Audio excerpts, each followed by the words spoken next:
बरा की राम ही जाना, भरने कबीरा फिरे उदास, तीरथ बरा की तीर्थ के दास। सदगुरु कबीर तमाम दुनिया के लोगों से पूछते हैं, कहते हैं कि झगड़ा एक बड़ो हो राजा। इस धरती तल पर 4 प्रकार के प्राणी हैं, अंडर, पिंडर, उष्मज और मानव। ये चारों में श्रेष्ठ प्राणी कौन है? कौन है? मानव। आप मानव को सदगुरु कबीर ने राजा करके पुकारा। वो राजा, इस धरती तल पर एक बहुत बड़ा झगड़ा लग गया। वो झगड़ा क्या? कबीर को छोड़कर और बुद्ध को छोड़कर जितने धर्माधिकारी लोग हुए, जितने धर्म धुरंधर लोग हुए, जितने धर्म के प्रवर्तक लोग हुए, जितने धर्म के ठेकेदार लोग हुए, सबने परोक्ष में आकाश में एक भगवान की सत्ता कायम किया कि परोक्ष में एक परमात्मा बैठा है, उसी के कृपा से पूरी सृष्टि चल रही है, उसी के कृपा से बेटा बेटी, और उसी के कृपा से पारा, उसी के कृपा से बाछा बाछी, और उसी के कृपा से बकरी पाछी, उसी के कृपा से ब्याह शादी, उसी के कृपा से नौकरी चाकरी, उसी के कृपा से बिजनेस व्यापार, उसी के कृपा से खेती बाड़ी, उसी के कृपा से दिन रात, उसी के कृपा से ऋतु परिवर्तन, उसी के कृपा से अति वृष्टि अनावृष्टि, यानी पूरे काम के नियंता एक ऊपर में बैठा है। अब ऊपर में कचबचिया है कि सतभैया है कि क्या है पता नहीं लगता।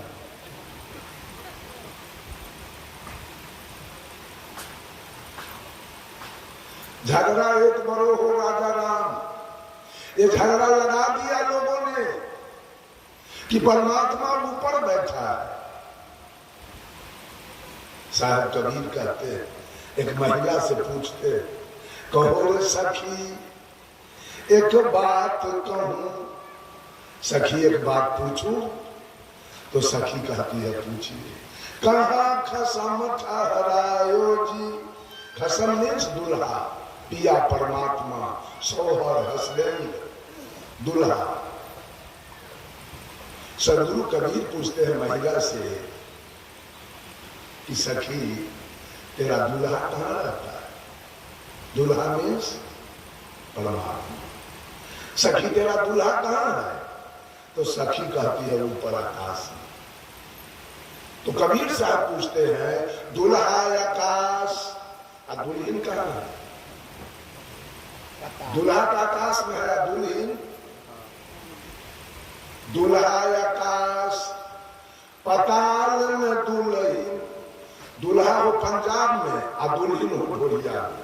धिया पुता होती है। दूल्हा है आकाश में और दुल्हन है धरती पर। ये दूल्हा दुल्हन में भेंट मुलाकात कब होगा? प्रेम मोहब्बत कब होगा? इतना भोली भाली जनता को धर्म धुरंधर लोग सब इतना हाई कोर्ट दिखाया है जिसका वर्णन नहीं किया जा सकता। इतना झूठ बोला है, इतना बलबाजी किया है भोली भाली जनता के साथ। झगड़ा लगा दिया ऊपर में भगवान है। ठीक है, ऊपर में भगवान है। तो 16वीं शताब्दी में जब मोहम्मद गजनी आया और सोमनाथ के मंदिर पर चढ़ाई किया और सारे देवी देवता के नाक कान चीर चार के और सब हीरा मोती सोना चांदी के जेवर निकाल के एक टड़क हुआ और मोहम्मद गजनी लेके चला। राम कहाँ बैठे थे उस समय? कृष्ण किधर बैठे थे? हनुमान किधर बैठे थे? भोला जी किधर बैठे थे? ब्रह्मा विष्णु किधर बैठे थे उस समय? 1392 ईस्वी में जब तैमूर रंग दिल्ली के लाल किला पर चढ़ाई किया, 92,000 सेना लेकर आया और 1 लाख हिंदू के सर काट के तब ईद का नमाज पढ़ा लाल किला पर। राम किधर बैठे थे और कृष्ण। अभी छोड़ दीजिए उस दिन के बाद को, कुर्बानी के दिन जब मुसलमान का कुर्बानी आता है तो पूरे विश्व में वो मुसलमान अरबों गाय काट के खा जाता है। भगवान से किधर है गाय की पूजा करने वाला? गाय की पूजा करने वाले सब किधर गए? इतना झूठ के बलबाजी अध्यात्म में चल रहा है, और जब झूठ हुआ तो हुआ, अध्यात्म में इतना बलबाजी चल रहा है जिसका वर्णन नहीं किया जा सकता। साहब कबीर ने कहा, झगड़ा एक बड़ो हो राजा राम, जो निर्वाणे सो निर्वाण। जो इस झगड़ा का निर्वाण करे, जो इस झगड़ा का समाधान करे, जो इस झगड़ा का फैसला करे, जो इस झगड़ा का निराकरण करे, वही निर्वाण होगा, वही फादर ऑफ नेशन होगा, वही परम ब्रह्म परमेश्वर होगा, वही जगत का पिता। कैसा झगड़ा है? और वो परमात्मा जो ऊपर बैठा है वो कैसा है मालूम है? वो परमात्मा कैसा है? सर्वत्र है, एक तिल खाली नहीं है परमात्मा। वो हर जगह है, सर्वत्र है। तो परमात्मा सर्वत्र है, एक पत्ता नहीं हिलता है परमात्मा की कृपा के बिना। तब वेश्यालय किसके कृपा से चलता है? दारू के भट्टी वो परमात्मा की कृपा से चल रहा है। चोरी दलाली बेईमानी घूसखोरी हत्या बलात्कार सब परमात्मा की कृपा से है। ऐसा परमात्मा चाहिए। हत्या कराने वाला परमात्मा चाहिए। परमात्मा सर्वत्र है और परमात्मा सर्वज्ञ है। परमात्मा सब कुछ जानता है। इसका मतलब राम जान के अपने पत्नी का हरण करवा लिए, वो तो सब जान रहे थे। ये धर्म धुरंधर लोग बोलते हैं परमात्मा सर्वत्र है, परमात्मा सर्वज्ञ है, परमात्मा सर्वा अंतर्गामी है, परमात्मा सर्वव्यापक है, परमात्मा सर्वेश्वर है, परमात्मा सर्वगुण संपन्न है, परमात्मा सर्व शक्तिमान है, परमात्मा सर्वा अंतर्गामी है, परमात्मा सार्वभौम सत्ता संपन्न है। ऐसे परमात्मा की सत्ता है। परमात्मा सर्वव्यापक है। व्यापक माने क्या होता है? व्यापक घैला में पानी पूरा भरा है तो उसको कहिए व्यापक है। परमात्मा काया में भरल है, पूरा काया में परमात्मा व्यापक है पूरा। जंघा कट जाने के बाद आदमी जिंदा रहता है, बांह कट जाने के बाद आदमी जिंदा रहता है, लेकिन गला कट जाए तो आदमी जिंदा नहीं रहेगा। इससे स्पष्ट हो रहा है कि परमात्मा सर्वव्यापक है। अच्छा, बॉस का ड्राइवर जो बॉस चला रहा है, पूरे गाड़ी में ड्राइवर बैठल है, पूरा गाड़ी में ड्राइवर व्यापक है कि किसी एक कुर्सी पर बैठ के बॉस को चला रहा है? पूरे बॉस में यात्री है, एक कुर्सी पर ड्राइवर है। वैसे परमात्मा की सत्ता काया के किसी एक कुर्सी पर है, वो व्यापक नहीं है।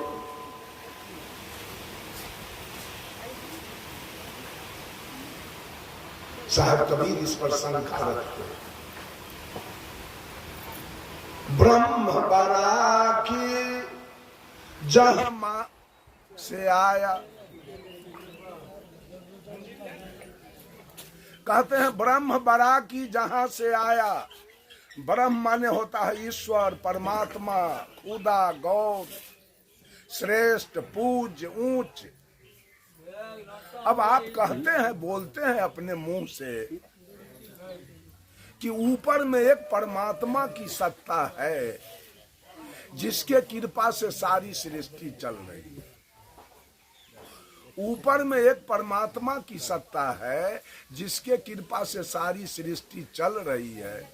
यह आवाज कहां से आया? कोई आदमी बोलिए तो।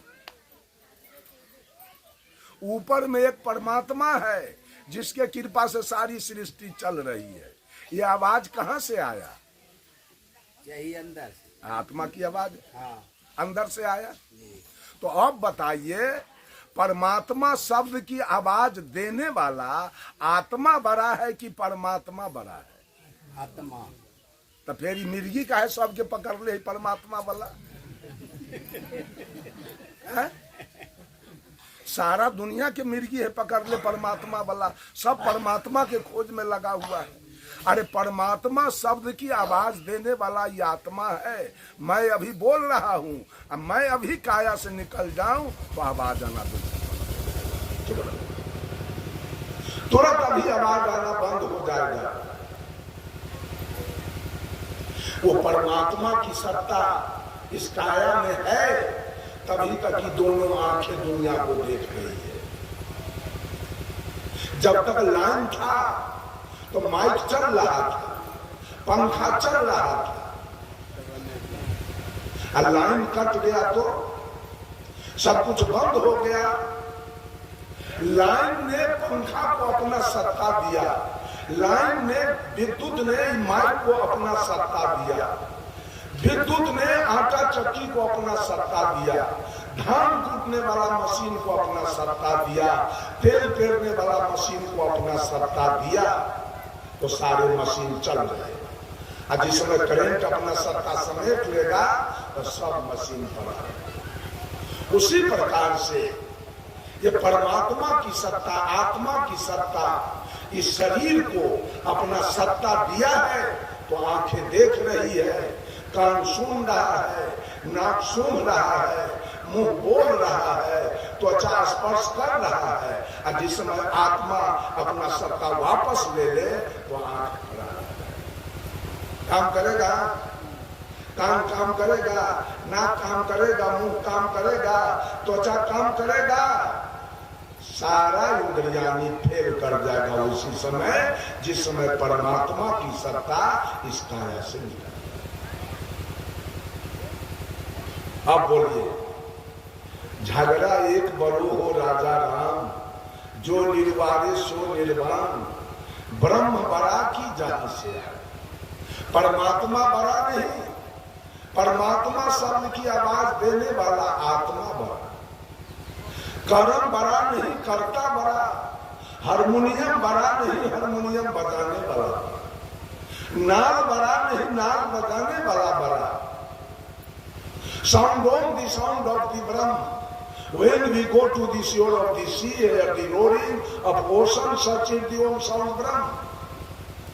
जब हम समुद्र के किनारे जाते हैं तो दूर से समुद्र के कलकल छल छल की आवाज हमें सुनाई पड़ती है। वो समुद्र सत्य है कि आवाज सत्य है? कौन सत्य है? समुद्र न रहे तो आवाज कहां से आए? हम न रहे तो माइक आवाज कहां से लाएगा? बोलने वाला न हो तो माइक कहां से आवाज लाएगा? बोलने वाला सत्य है कि माइक सत्य है? तो समुद्र सत्य है, कर्ता सत्य है, ये जीव सत्य है जहां से आवाज आया है कि ऊपर में एक मालिक बैठा है जिसके कृपा से सारी सृष्टि चल। तो दुनिया के ब्राह्मणवादियों ने सदगुरु कबीर को घेर लिया चारों तरफ से, कहा कि आपकी बात नहीं मानी जाएगी। वेद में लिखा है कि ऊपर में परमात्मा की सत्ता है। साहब कबीर ने दूसरा शंका रखी, वेद बरा की जिन उपजाया। बोलिए, वेद बड़ा है कि वेद का राइटर? वेद बड़ा है कि वेद लिखने वाला बड़ा? लिखने वाला कौन है? यही, इसने लिखा है वेद। आई जो जो लिख दिया हम मानते चले, सब सही लिखा गया। तो वेद में लिखाया है कि एक विराट भगवान थे जिसके मुंह से ब्राह्मण पैदा लिया, जिसके भुजा से क्षत्रिय पैदा लिया, जिसके पेट से भैंस पैदा लिया और जिसके पैर से शुक्र पैदा। ये बात सत्य है, मुंह से बच्चा होगा। वेद में लिखा गया, वेद लिखा गया ब्राह्मणों के द्वारा, अब वो अपना जैसा बात लिख लिया। रामचरितमानस में लिखा गया, मास दिवस का दिवस भा इमर मन जाने को, रथ समेत रवि था के निशा कवन विधि हो।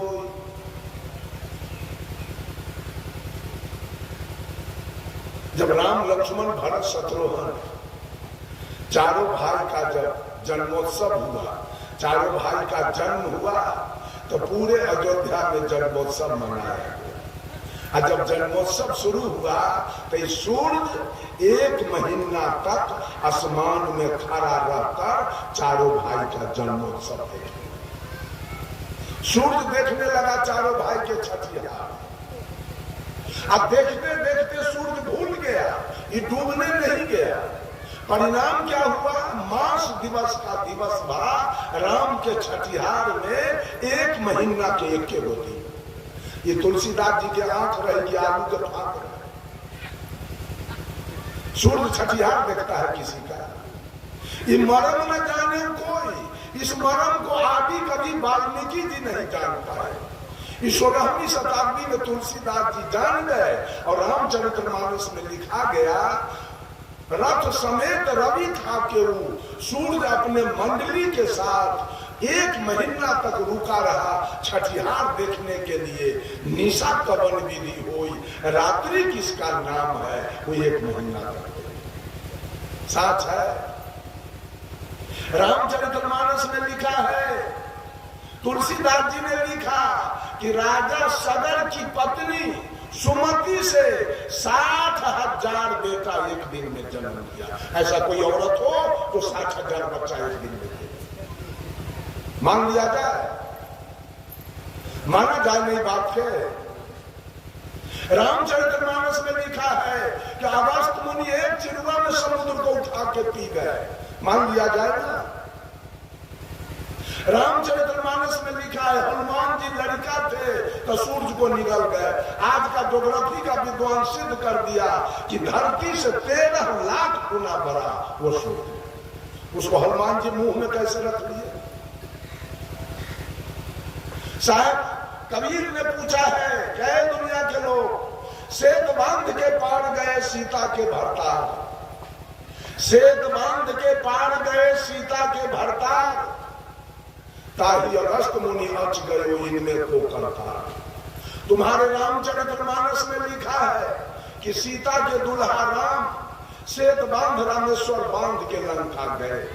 और तुम्हारे रामचरितमानस में लिखा है कि अगस्त मुनि 1 चिड़ुआ में समुद्र को उठा के पी गए। तो बताओ, पी जाने वाला बड़ा कि पुल बनाने वाला बड़ा? बड़का कौन होगा, समुद्र को पीने वाला कि पुल बनाने वाला? अगर कोई पी जाए समुद्र के तो पुल बनाने का क्या जरूरी पड़ेगा? तो ऐसे ही पार कर जाएगा समुद्र, पुल बनाने का कोई जरूरी नहीं है। लेकिन आज सारा दुनिया पुल बनाने वाले के पीछे है, पीने वाले के पीछे कोई। कबीर साहब ने पूछा, गिरवर धारे कृष्ण जी धौला गिरी हनुमंत, अशेष नाग सब सृष्टि संहारे, तो इनमें को भगवान। अरे बोल, तुम्हारे ग्रंथ में लिखा है कि गोवर्धन पहाड़ को कृष्ण ने उठाया, धौलागिरी को हनुमान ने उठाया, और पूरे सृष्टि को शेषनाग ने उठाया। तो कंपेरिजन करके बताओ कि पुल बनाने गोवर्धन उठाने वाला बड़ा कि धौलागिरी उठाने वाला बड़ा कि पूरा सृष्टि उठाने वाला बड़ा? कौन बड़ा, कौन बड़ा होगा? कोई न्याय नहीं है। सब है गोवर्धन उठाने वाले के पीछे और धौलागिरी उठाने वाले के पीछे, और जो पूरा सृष्टि उठाया उसके पीछे बाबू कोई नहीं। चाहे कबीर ने कहा, काटे बंधन विपत्ति में कठिन कियो संग्राम। मैं तो ही पूछो पंडिता गरुड़ बला की राम। राम जब नाग फांस में बंध गए तो काटा कौन? नाग फांस कौन काटा? तो गरुड़ बड़े कि राम बड़े? कहीं तो न्याय बताइए। कहीं न्याय नहीं है। झूठ के पंथ सब चल रहा है, झूठ के। न्याय की बात कहीं नहीं है। रामायण में लिखा है तेवर नाय धम तेली कुम्हारा स्वपच किरात कोल कलवारा। नारी मुए गृह संपत्ति नाशी माथ मुराए भय सन्यासी।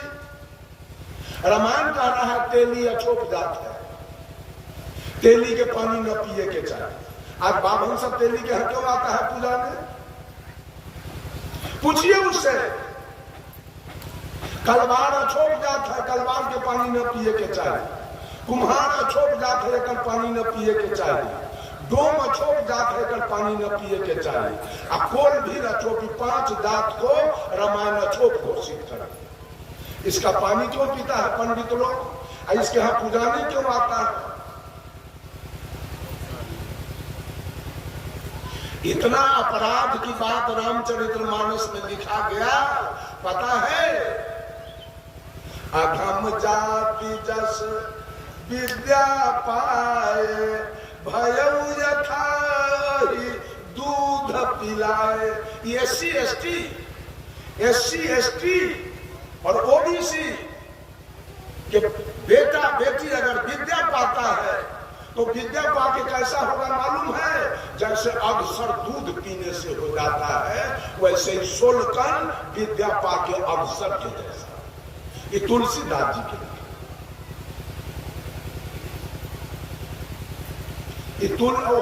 रामायण के सब आरती देखो हमरा देखो हमरा लग से हम पेट्रोल छिप के जला देबो, हम रख देबो। खाली झूठ फूस लिखा लगे, खाली ब्राह्मणवादी बात लिखा गया है। सारे ग्रंथ लिखने वाले ब्राह्मण हैं। जितना भी ग्रंथ लिखा गया सब लिखने वाला ब्राह्मण है। और सब ब्राह्मण अपना लायक बात लिख दिया। सब सोलकन उसका गुलाम बना हुआ है। वही वेद के गुलाम सब सोलकन बना हुआ है और उसके पीछे दौड़ लगा। वही मंत्र के जाप कर रहा है, जो बता दिया वही जप रहा है। यही भक्ति है, यही मुक्ति है।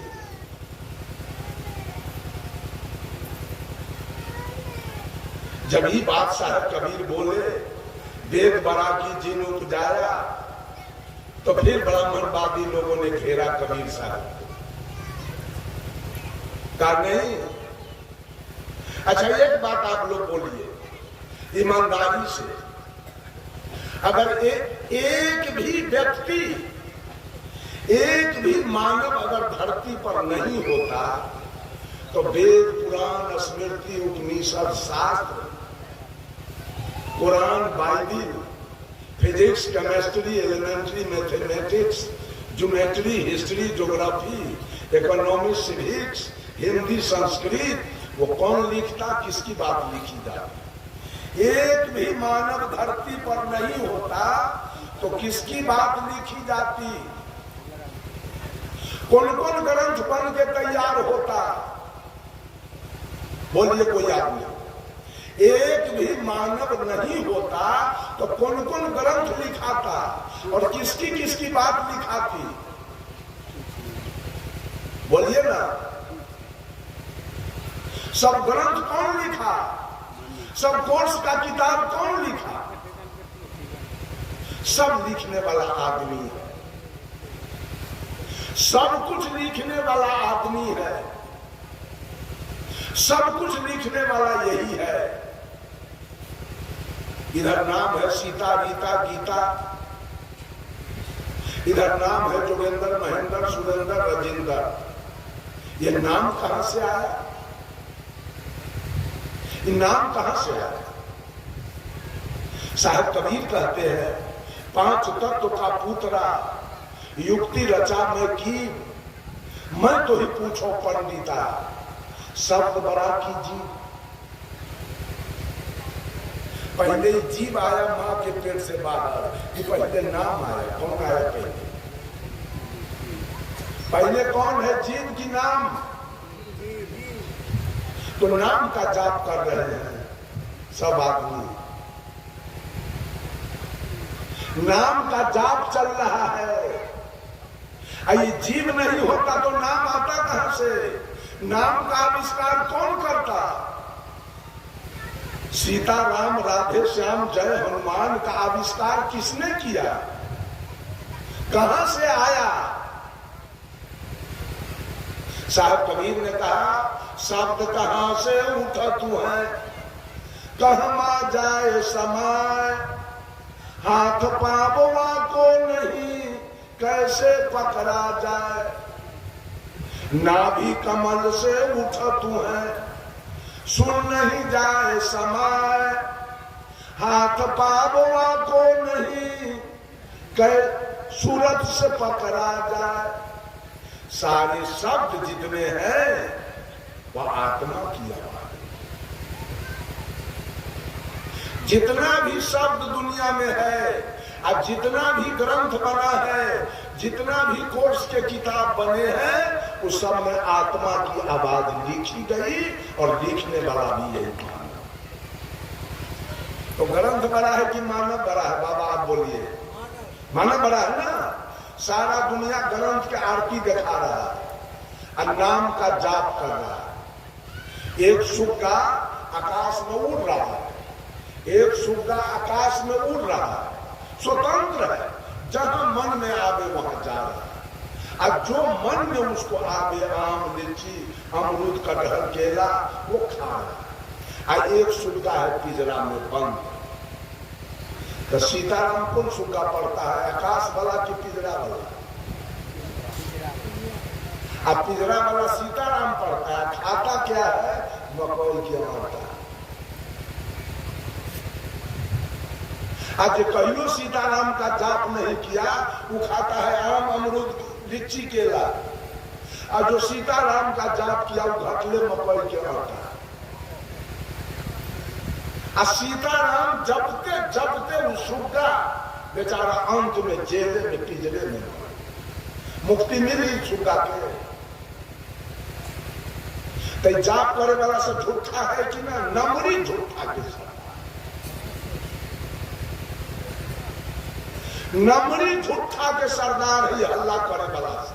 कबीर साहब बीजक में कहते हैं, भूख भूख कुकुर मर गयऊ, अकाज नये को सियार से भयो।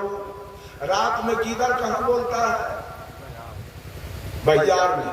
आ कुतबा गांव में। कुतबा गिदड़वा के भेंट है। अगर भेंट हो जाए तब या तो कुतबा 4 पटकन ओकरा देवे, ना तो गिदड़वे 4 पटकन एकरा देवे। भगवान रूपी गिद्दर के आज तक पता नहीं चला, अब कुतबा भूख कर मरने पड़ा। तो ढोलक हारमोनिया ले ले, अब कुत्ता भूख के मर गया, गला बधा लिया, गला में चुन्ना लगेले है, अब गिद्दर के आज तक पता नहीं। भूखते भूखते कुतबा मर गया। ये औरत से गीत गाते गाते भगवान के मर गई। आज तक भगवान का पता नहीं चला। चला है पता? किसी आदमी को लगा है पता कि भगवान किधर है? गीत गाते गाते मर गए। गिद्दर के पता ना, कुत्ता भूख के मर गए।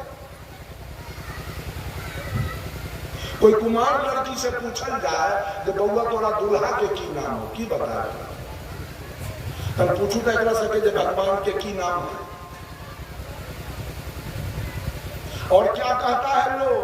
मानू तो देव न था पत्थर, मान लियो तो देव न था पत्थर। हम कहे मान लियो तो दमाद न था पत्थर। एक आध आदमी अगर पत्थर के भगवान हो सके, एक आध आदमी बेटी के बियाह पत्थर से करू ना, जो कह नाती नतनी हुई है देख लीजिए। अब तब कहे मानू तो दमाद न तो पत्थर। हाई हो भला, हाई हो भला। कितना झूठा रोजगार चल रहा है जिसका वर्णन, नोट बबजिया सब चापे पर तैयार है। बाप रे बाप, गट के गट नोट खाइए।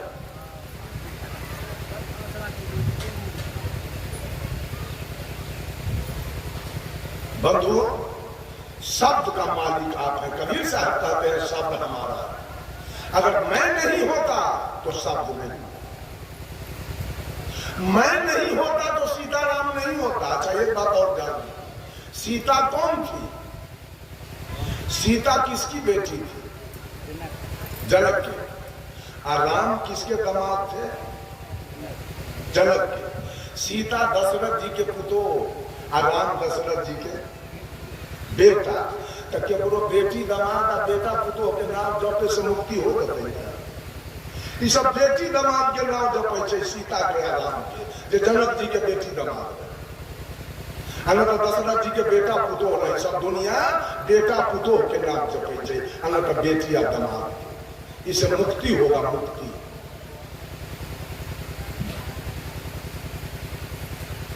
औरत सबके बच्चा जब लड़का रहता है बच्चा, तो उसको वो चटनी खरीद के देती है खेलने। तब बच्चा वो चटनी कभी मुंह में लेके कभी हाथ में लेके खेलता है। कब तक? कब तक वो बच्चा खेलता है? जब तक बच्चा को माँ का दूध पीने का भूख न लग जाए, तब तक वो चटनी से खेले। और जब उसको माँ का दूध पीने का भूख लग गया तो बच्चा चटनी हाथ में रखेगा कि फेंक देगा? लाख आप हाथ में पकड़ाइएगा, बउआ रे, भूत रे, भगोलवा रे, या रे, वो रे, अरे हाथ में ले रहे, नहीं देगा, नचा के फेंक देगा। उसको माँ का दूध चाहिए, चटनी से उसका काम चलने वाला नहीं। ये जात पात सब चटनी है, इससे कुछ होने जाने वाला नहीं, इससे कुछ होने जाने वाला नहीं है। जाप करने वाला सुग्गा पिंजरे में जेल में बुढ़ा के मर गया, वो जेल से मुक्ति नहीं मिली सुग्गा को। और जो कभी जाप नहीं किया वो स्वतंत्र रूप से आकाश में उड़ रहा है। अब जो मन में आवे सो खाए। एक महात्मा जी थे, एक सुग्गा रखे हुए, शाम सवेरे उसको जाके पढ़ाते थे, मीठू कहो सीताराम। तो सुग्गा पढ़ता था सीताराम। बहुत दिन जब बीत गया, सुग्गा मन में सोच रहा था, कैसा भागाई बाबा जी है, शाम सवेरे सीताराम सीताराम सीताराम पढ़ाते पढ़ाते हमारा दिमाग का स्क्रू ढीला कर दिया। सुग्गा सोच रहा था, तब तक एक दूसरा बाबा जी मठ पर आ गया। मठ पर आया तो पहले वाला बाबा जी ने कहा, ये साधु बाबा आप जाइए सुग्गा को सीताराम पढ़ाइए, अब मैं पंगत बनाता हूं। तो सुग्गा को सीताराम पढ़ा के आइए, अब दोनों मूर्ति स्नान करेंगे, भोजन करेंगे, विश्राम करेंगे। साधु सोचा है हल्के काम तो हमको मिला, सुग्गा को सीताराम पढ़ाना, भारी काम तो बाबा जी अपने दिया। साधु गया और सुग्गा को कहता है, मीठू कहो सीताराम। तो सुग्गा कहा, रे पगला, एगो पगला का 12 बरस से दिमाग चाट गया, तू कहां से आया है रे पगला सीताराम पढ़ाने? ये सीताराम से क्या होता है? तो साधु कहा, सीताराम पढ़ने से मानव भवसागर से पार होगा। सुग्गा कहा, चुप बेवकूफ कहां के, 12 बरस से सीताराम पढ़ते पढ़ते हम एक पिंजरा से पार नहीं हुए, ये भवसागर पार करने है। जाते हो कि नहीं जाते हो मेरे नजर के सामने से, निकल यहां से। साधु कहा सुग्गा से, मीठू तुम्हारी बात मैं जान गया, तुमको कोई थ्योरी का ज्ञान दिया, प्रैक्टिकल ज्ञान नहीं दिया। अगर प्रैक्टिकल ज्ञान दिया होता तो आज तक तू पिंजरा से पार हो गया। आज मैं तुमको पिंजरा से पार करके जाऊं। सुग्गा कहा, तो ठीक है, आज तेरा सब वही मैं देखूं। साधु कहा, मैं जा रहा हूं, मैं जा रहा हूं। स्नान करूंगा, भोजन करूंगा, विश्राम करूंगा, और शाम में मैं नहीं आऊंगा, तेरा मालिक आएगा तुमको सीताराम पढ़ाने, मैं नहीं आऊंगा। और तेरे मालिक को मैं देखा है खराम पहने हुए, वो खराम पहन के आएगा तो दूर से खराम के खटर खटर के आवाज सुन लेना और पिंजरा में चित होके उलट जाना, आंख दोनों बंद कर लेना, लाख बबादी बोला दे सीताराम, एक बार नहीं मानो। तब ठीक है जाओ। सामने उसका मालिक खराम पहन के आ रहा था, सुग्गा दूर से खटर खटर का आवाज सुन लिया और पिंजरा में चित होके उलट गया, आंख दोनों बंद कर ली।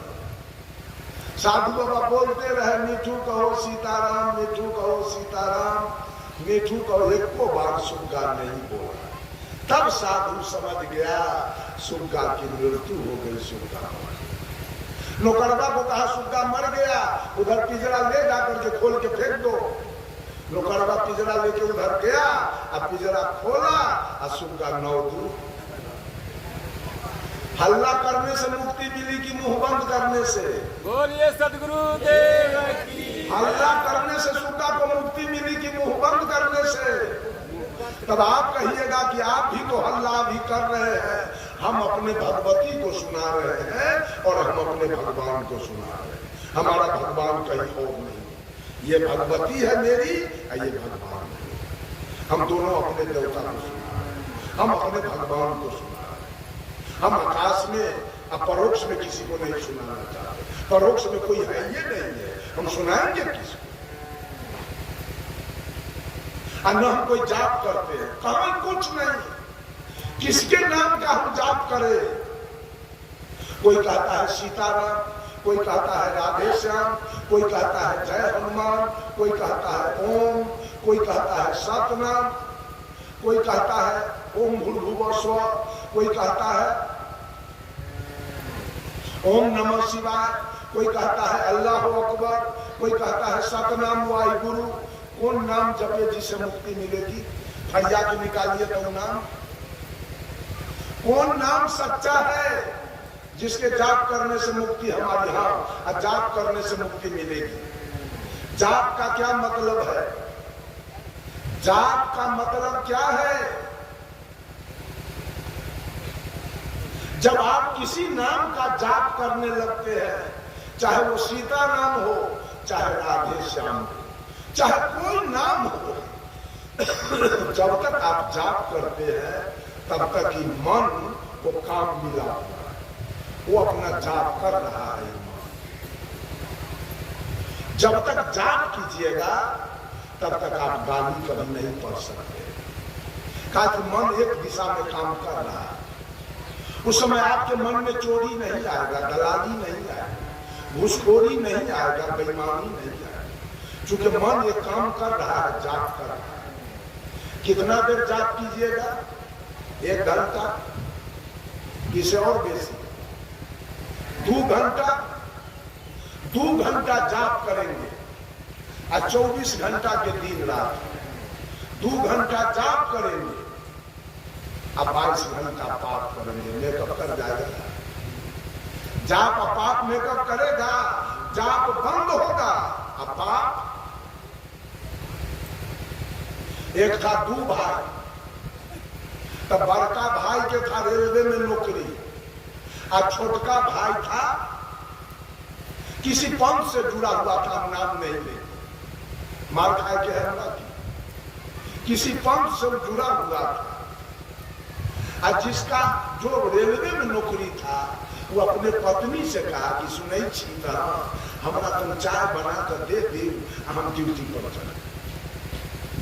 तो बेचारी जब चाय बना देके तो सलाई रहबे तो चूल्हा कथी से सुनेगा? अब जे रहे छोटका ऊपर देव उ रहे दुकान खोल दे, ई बेचारी गई सलाई लाबे, तो वो अपन ध्यान में बैठल है, ध्यान में बैठल है, एकदम आंख मूल ले, आई कह बेचारी हो बउआ एगो सलाई लाबो न भैया, जब ड्यूटी पर चाय बना कर देवे के, वो न डोलैया, एकदम ध्यान में बैठल है बेचारा। बहुत देर बीत गई, बेचारी छटपट कर, उनमें से वो आदमी आ गए, लड़का, चाची की बात है, देखा ना बुआ, चचा जखन ड्यूटी पर आई चाय बना कर देवे के है से जगबे न करे, देवे न करे सलाह, कहल कै गो सलाई लेवे के हो, लाबो न रुपया, 1 रुपया में तो हम 10 गो सलाई तोड़ा, पशु बेचारी एगो सलाई देलकै आ ई गेलै 10 गो सलाई देवे, तब तक ध्यान टूट गेलै, की कहे जा रे तोहर बाप के दुकान में 1 रुपया में देवी 10 गो सलाई, कन्ने रहे ध्यान एकर, कौन भगवान पर रहे ध्यान जो ओकरा गाड़ी देलकै, अरे छोटा तोरे दुकान हो, 1 रुपया में तू देवी 10 गो सलाई, तब देही तो तुम देख लियो तो मर्दान की, ये ध्यान लोग सकता, ध्यान करेगा, बीड़ी पिएगा, खैनी खाएगा, सिगरेट पिएगा, जर्दा खाएगा, किमाम खाएगा, शिखर खाएगा, पराग खाएगा, चोरी करेगा, डंटी मारेगा, बेईमानी करेगा, दलाली करेगा, घूसखोरी करेगा, आ एगो गमछा ओढ़ कर 1 घंटा ध्यान करेगा। दुकानदारों से ध्यान करता है, दुकानदार से सवेरे भोरे उठ के आ जाएगा लेट्रिन, आएगा हाथ मटियाएगा, मुंह धोएगा, स्नान करेगा, एगो उजरका धोती आधा डांड में पहन के आधा मूड़ी पर ओढ़ लिया, आ 4 गो अगरबत्ती जला लिया, आ गणेश जी लक्ष्मी जी है दुकान में रख ली, वो जगह जाके अगरबत्ती दिखाया, मंगल भवना मंगलहारी द्रवहुष दशरथ अजिर बिहारी कर लिया, अगरबत्ती गाड़ दिया, आ गहकी आया, आ जड़ी गिरा कर छपा, हो गया ना मंगल भवना मंगलहारी, ध्यान पूजा हो गया ना, सब हो गया ना ध्यान। जिस गांव में ध्यान होता है उस गांव में मामला फौजदारी कैसे होता है, उस गांव में हत्या बलात्कार कैसे होता है, गांव के लोग तो ध्यान ही है, परमात्मा के ध्यान करने वाला, उस गांव में चोरी कैसे होता है, दलाली कैसे होता है, घूसखोरी कैसे होता है, अब माए बाप के भोजन कैसे बंद होता है, अब माए बाप को लात जूता कैसे लगता है, उस गांव में, जिस गांव में ध्यान होता है उस गांव में सब 1 नंबर के झूठ के रोजगार। साहब कबीर कहते हैं,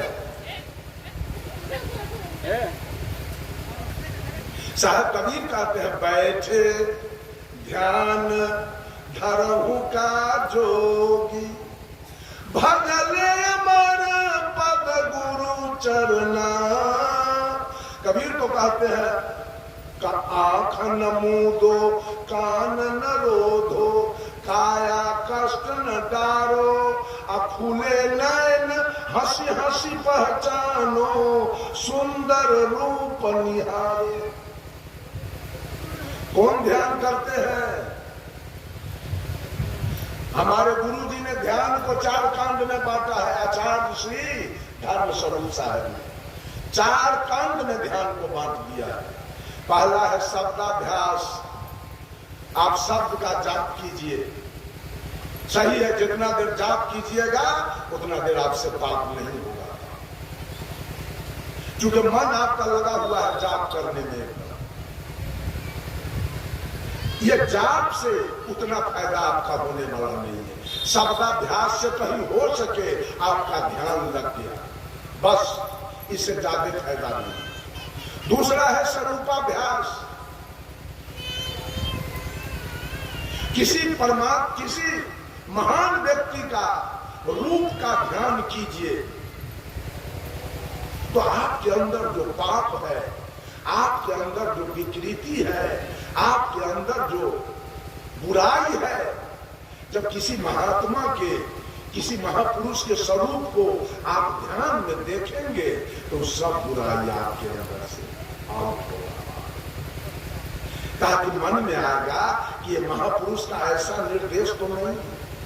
आप गौर कीजिए, आप इधर से जा रहे हैं, ध्यान की बात, स्वरूपाभ्यास, इधर से आप जा रहे हैं और उधर से एक वेश्या आ रही है,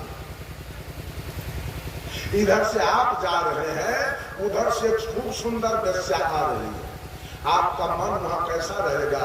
संयमित रहेगा कि मन में विकृति आएगी? विकृति आएगी, ठीक है। और आप इधर से जा रहे हैं और उधर से आपकी बहन आ रही है, तब मन कैसा रहेगा? उधर से आपकी बेटी आ रही है, उधर से आपकी मौसी आ रही है, उधर से आपकी फुआ आ रही है, तो मन में विकृति आएगा कि मन सही है? बोलिए। दोनों औरतें हैं, आपकी बहन भी औरत है और बेस्या भी औरत है, लेकिन बेस्या के देख के मन में खराबी आएगा, अब बहन को देख के मन में। वही बात है, जब ध्यान में मन आपका किसी औरत के पास अगर वासना के लिए गया, छोड़ दीजिए किसी महापुरुष के, अपने माँ का ध्यान कीजिए, तो अपने बहन के स्वरूप का ध्यान कीजिए कि मेरे बहन का स्वरूप कैसा है, मेरे बेटी का स्वरूप कैसा है, मेरे दादी का स्वरूप कैसा है। जब उस स्वरूप आपके ध्यान में आएगा तो ये मन जहां किसी औरत के साथ गया, ये मन जूता खा के वापस आएगा। इसलिए कि आपके बहन में और बेस्या में कोई अंतर नहीं है। जो बेस्या का शरीर का आकार है वही आपके बहन का आकार है। इससे आपको फायदा होगा। ध्यान स्वरूपाभ्यास जानकर, एक है शब्दाभ्यास जाप करना और दूसरा है स्वरूपाभ्यास, किसी महापुरुष के स्वरूप का ध्यान करना। और वो स्वरूप, अगर वो पुरुष महापुरुष है, अगर आप अपने माँ का ध्यान करते हैं, खबरदार आपका मन किसी औरत के पास नहीं जाए। आप अगर अपने बहन का ध्यान करते हैं, आप अगर अपने बेटी का ध्यान करते हैं, और आप अगर अपने मौसी, अपने फुआ का ध्यान करते हैं, तो मन संयमित हो जाए, मन कहीं नहीं जाए। तीसरा ध्यान है दृष्टादृश्य भाव। ये संसार एक दृश्य है और आप क्या है? दृष्टा। ये संसार दृश्य है, जो देख रहा है वो दृष्टा है, और जो दिखाई दे रही है वो दृश्य है।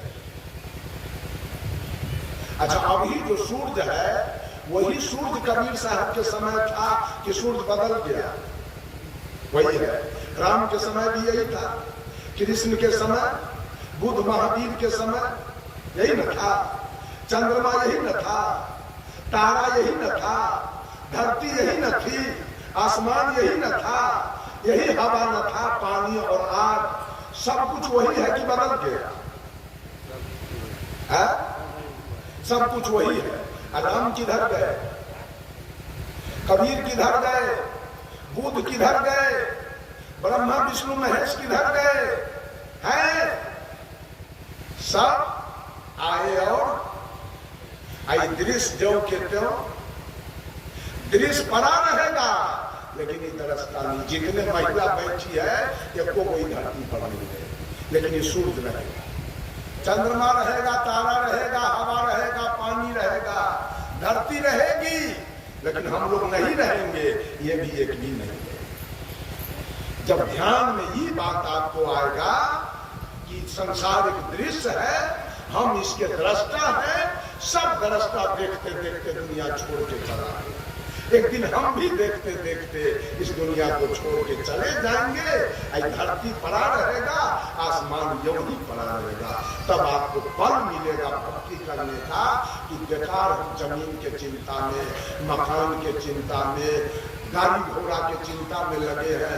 ये तो दृश्य यूं ही पड़ा रहेगा, और सारे लोग आए और दृश्य को छोड़ के और देखते देखते सारे लोग हम भी चले जाएंगे छोड़ के। तब आपका सारा चिंता मिट जाएगा। क्यों हम व्यर्थ के चिंता करते हैं कि भौतिक धन दौलत के लिए? ये तो यूं ही पड़ा रह जाएगा। जो जमीन आपने खरीदा है वो यूं ही पड़ा रहेगा, आप नहीं रहेंगे। जमीन छोड़ के आपको जाना है कि नहीं? ये है दृष्टा दृश्य भाव। ये अगर मन में है कि संसार एक दृश्य है, मैं दृश्य को देखने वाला हूं, तब आप कल्याण की ओर बढ़िएगा। चौथा है साक्षी भाव। साक्षी माने होता है गवाही। आप जो मां के गर्भ से आए थे धरती पर, क्या कर रहे हैं अभी? आपका काम क्या चल रहा है? कि जीव सो गया, ये जीव सोया हुआ है, अब मन बन गया मालिक और तन बना है गुलाम।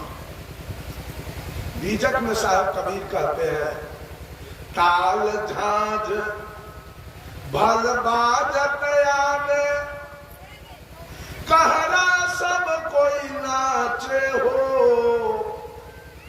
अज ही रंग दुल्हा ब्याहन आए, दुल्हन ते ही रंग नाचे हो। दुल्हा जाता है विवाह करने तो देखिएगा केस में पट्टी छटा लेता, मोच में पट्टी छटा लेता, ये स्नो पाउडर लगा लेगा, आंख में काजल लगाता है, माथा में चंदन करता है, बढ़िया फूल पर शर्ट पहनता है, घड़ी पहनता है, सोना के चैन पहनता है, पैर में लड़का जूता मोजा पहनता है। दुल्हा की गाड़ी देखिए सज धज के लाल पियर हरियर फूल से सजा हुआ है। दुल्हा का मौरी देखिए कितना सुंदर सजा हुआ है। दुल्हा के डाला देखिए लाल पियर हरियर से बीन के डोम दिया है। मन सज धज के दुल्हा जा रहा है विवाह करने। तो उधर दुल्हन भी सज के तैयार है। दुल्हन के शरीर पर भी एक से एक कीमती साड़ी, पेटीकोट, ब्लाउज, पूरे देह पर सोना चांदी के जेवर, स्नो पाउडर, लिपस्टिक, अब मेहंदी, क्या क्या से सज के दुल्हन तैयार। दूल्हा सज के गया तो उधर दुल्हन सज के तैयार है। दुल्हन के मरबा देखिए कितना डेकोरेशन सज के तैयार है। दरवाजे पर डेकोरेशन कितना सज के तैयार। दूल्हा सज के गया, उधर दुल्हन सज के तैयार है। दूल्हा से हाथ मिला, अर्थात जिस रंग में दूल्हा उसी रंग में दुल्हन है ना। जिस रंग में मन रूपी दूल्हा उसी रंग में तन रूपी दुल्हन। दूल्हा कहा खैनी खाएंगे। खैनी खैनी कौन मानता है कि मन रूपी दूल्हा। मन रूपी दूल्हा मानता है खैनी खाएंगे। तो दुल्हिनो तो वही रंग में है तन रूपी दुल्हन। पट बिना चिनौटी निकाल कर एक बगल से खैनी एक बगल से चुन्ना निकाल कर। अगर ये दूल्हा के रंग में दुल्हन काम न करे तो दूल्हा का काम नहीं बनेगा। लेकिन यहाँ का दूल्हा के रंग में है दुल्हन। दूल्हा चाहे मांस खाएंगे तो दुल्हन चली गई पैसा लेके कसैया के यहाँ। ये दुल्हन अगर न जाए कसैया के निकल तो दूल्हा का मन का काम पूरा। दूल्हा चाहे डकैती में जाएंगे, मन रूपी दूल्हा, और तन रूपी दुल्हन चली गई डकैती में। डकैती हो बंधुओं, यहाँ मन की गुलामी चल रही है। मन मालिक बना है और तन गुलाम बना है। मन जो जो ऑर्डर कर रहा है तन वही काम कर रहा है। साहब कबीर कहते हैं, चोर भरोसे साहू के वस्तु ले तो चोराए, पहले साहू को बांध लो, चोरवाया पे बध जाए। ये मन रूपी चोरवा किसके बदौलत काम करता है, योजना बनाता है? ये तन रूपी साहू के बदौलत। मन का योजना एक भी काम नहीं करेगा। अगर जीव जगा हुआ रहता ये जीव, तो सरकार को जेल नहीं बनाना पड़ता, सरकार को कोर्ट कचहरी नहीं बनाना पड़ता, सरकार को थाना नहीं बनाना पड़ता, सरकार को हॉस्पिटल नहीं बनाना पड़ता, सरकार को पुलिस दरोगा की बहाली नहीं करनी पड़ती, सरकार को SP, DSP, inspector, IG, DIG, commissioner और कलेक्टर बहाल करने का जरूरी नहीं पड़ता। अगर ये जीव जगा रहता तो। जीव तो सोया है, अब मौन जगा हुआ है। अब मौन सब कुकर्म करवा रहा है। इसके लिए बम, पिस्तौल, रिवाल्वर, लाठी, भाला, फरसा, बाना, पिस्तौल, मौजर सब बन के तैयार है। मन के सलाह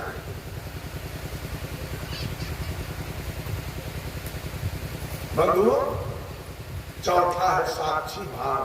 सदगुरु कबीर कहते हैं, जग जाओ तुम जगो, आई मन को तन को देखो, दोनों क्या क्या रोजगार कर। ये दिन के रोजगार को निरीक्षण करो कि मन क्या क्या कर रहा है, तन कहां कहां जा रहा है। आई दोनों को पकड़ लो, तब तुम्हारा कल्याण होगा। यह साक्षी बात। क्या ध्यान करते हैं? ध्यान का क्या माने है? खैनी खाना? ध्यान का मतलब है ध्यान कर लिए और दर्जन के दर्जन बच्चा पैदा करना, यही ध्यान है। ध्यान करने वाला वासना में जाएगा।